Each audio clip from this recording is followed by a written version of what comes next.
प्रणताः स्मताम्। देवों ने महादेवी से पूछा, हे देवी बतलाओ, कलयुग में जो भला करे भक्तों का, ऐसी युक्ति बतलाओ। बोली माता जो नर नारी मेरा ध्यान धरेंगे, उनका होगा कल्याण जो नवरात्रि व्रत पूर्ण करेंगे।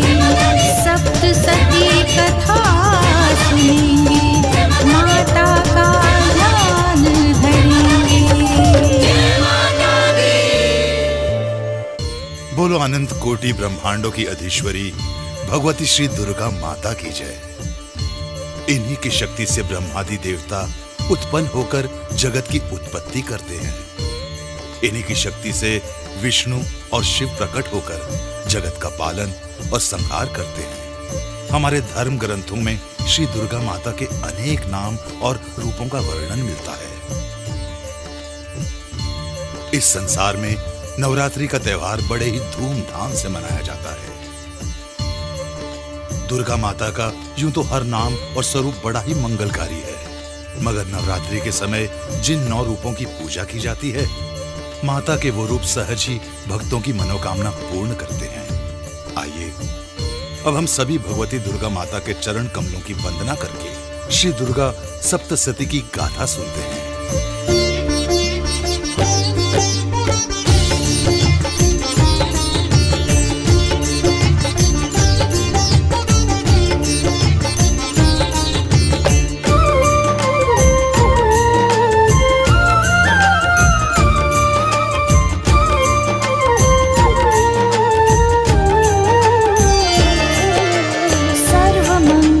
शिवा भवानी है मंगल करनी, महाशक्ति महादेवी दुर्गा माता जग जननी।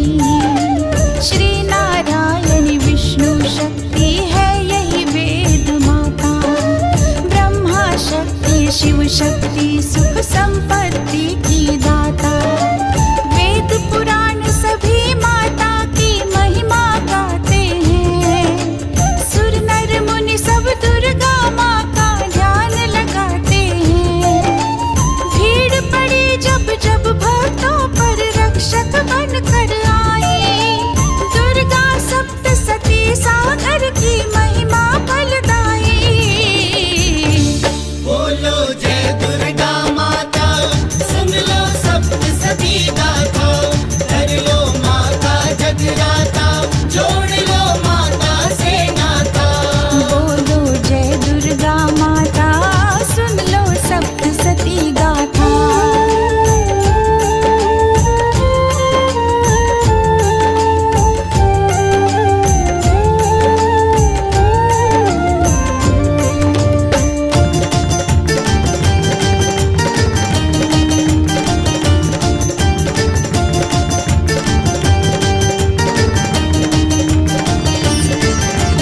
इस धरती पर नवरात्रि का पर्व महापावन, दिव्य रूप है नौ माता के अनुपम मन भावन। शैलसुता और ब्रह्मचारिणी और चंद्र घंटा, चौथा कुष्मांडा स्वरूप पंचम स्कंद माता। कात्यायनी छठवा स्वरूप सातवा काल रात्रि, महापूज्य है रूप आठवा माँ का महागौरी। सिद्धदायिनी स्वरूप नौवा सकल सिद्धदाई, दुर्गा सप्तशती सागर की महिमा फलदाई। बोलो जय दुर्गा माता, सुन लो सप्तशती गाथा, कर लो माता जगराता, जोड़ लो माता से नाता। बोलो जय दुर्गा माता, सुन लो सप्तशती गाथा। ये देवी भगवती संपूर्ण जगत में व्याप्त, संपूर्ण जगतधारी, नित्य रूपा और अजन्मा है। लेकिन देवताओं का कार्य सिद्ध करने के लिए अनेकों रूपों में प्रकट होती रही है। पुराणों के कथा अनुसार एक युग के अंत में जब संपूर्ण जगत जलमग्न था, तब समस्त विश्व के स्वामी विष्णु भगवान शेषनाग की शैया पर योग निद्रा का आश्रय लेकर सो रहे थे। उसी समय उनके कानों के मैल से दो भयंकर राक्षस मधु और कैंटव उत्पन्न हुए। वो विष्णु जी के नाभि कमल में विराजमान प्रजापति ब्रह्मा जी का वध करने को तैयार हो गए। जब ब्रह्मा जी को उन असुरों के विचारों का आभास हुआ तो वो एकाग्रचित होकर लिए उनके नेत्रों में निवास करने वाली विश्व की अधीश्वरी, सृष्टि काल में जीवों की सृष्टि करता और प्रलय काल में सबको अपना ग्रास बनाने वाली योग निद्रा स्वरूपिणी भगवती देवी का स्मरण करने लगे।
श्रेष्ठ तुम हो, मुझको और विष्णु शंकर को तन के दाता हो।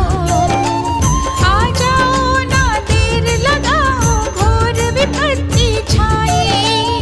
दुर्गा सप्तसती सागर की महिमा फलदाई। बोलो जय दुर्गा माता, सुन लो सप्तसती गाथा। कर लो माता जगराता, जोड़ लो माता से नाता। बोलो जय दुर्गा माता, सुन लो सप्तसती गाथा। ब्रह्मा जी द्वारा स्तुति पूर्ण होते ही तमोगुण की स्वामिनी महादेवी योग निद्रा भगवान विष्णु के नेत्र, मुख, नासिका, बाहु, हृदय और वक्ष स्थल से निकलकर ब्रह्मा जी के समक्ष खड़ी हो गई। योग निद्रा से मुक्त होने पर जगत के स्वामी भगवान जनार्दन शेषनाग की शैया से जाग उठे। जागते ही उनकी नजर मधु कैंटव पर पड़ी। वो दोनों दुरात्मा अति बलवान और पराक्रमी दिखाई दे रहे थे। क्रोध के कारण उनकी आंखें लाल दिखाई पड़ रही थी। वो ब्रह्मा जी को मारकर खा जाने वाली नजर से घूर रहे थे। तब भगवान श्री हरि उठकर दोनों के साथ बाहुयुद्ध करने लगे, जो 5000 वर्ष तक चलता रहा। तब महामाया भगवती देवी ने उन दोनों बलवान दैत्यों को अपने माया जाल से भ्रमित कर दिया। वो भगवान से कहने लगे, हम तुम्हारी वीरता से बहुत प्रसन्न हैं। तुम जो भी चाहो वरदान मांग लो। मौके का फायदा उठाते हुए श्री हरि ने कहा, यदि तुम दोनों मुझ पर प्रसन्न हो तो अभी मेरे हाथों द्वारा मारे जाओ। श्री हरि के वचन सुनकर मधु और कैंटम ने आत्मसमर्पण कर दिया और भगवान ने अपने चक्र द्वारा उनका अंत कर डाला। इस प्रकार महामाया देवी ने ब्रह्मा जी के प्राणों की रक्षा की।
महिषासुर और महादेवी जगदम्बा के महासंग्राम का वृत्तांत सुनिए।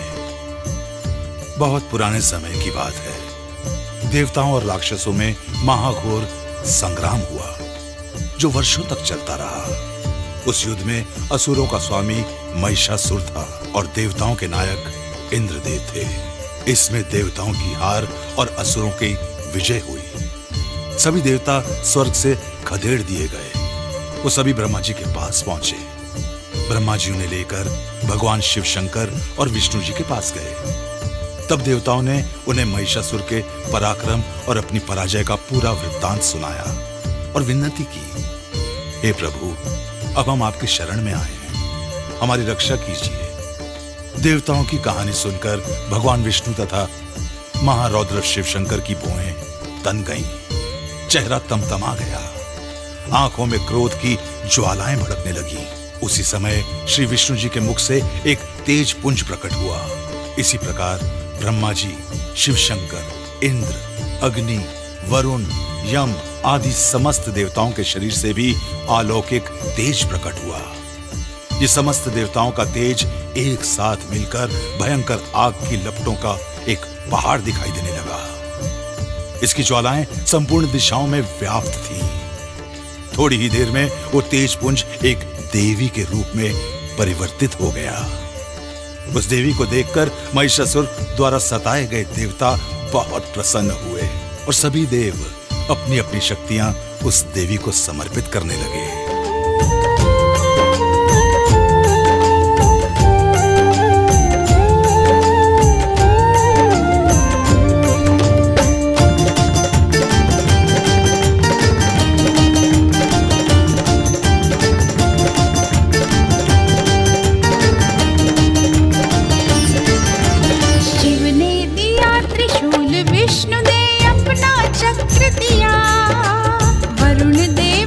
शंख इंद्र ने अपना वज्र दिया, वायुदेव ने धनुष बाण, महाकाल ने खड्ग दिया, दुर्लभ से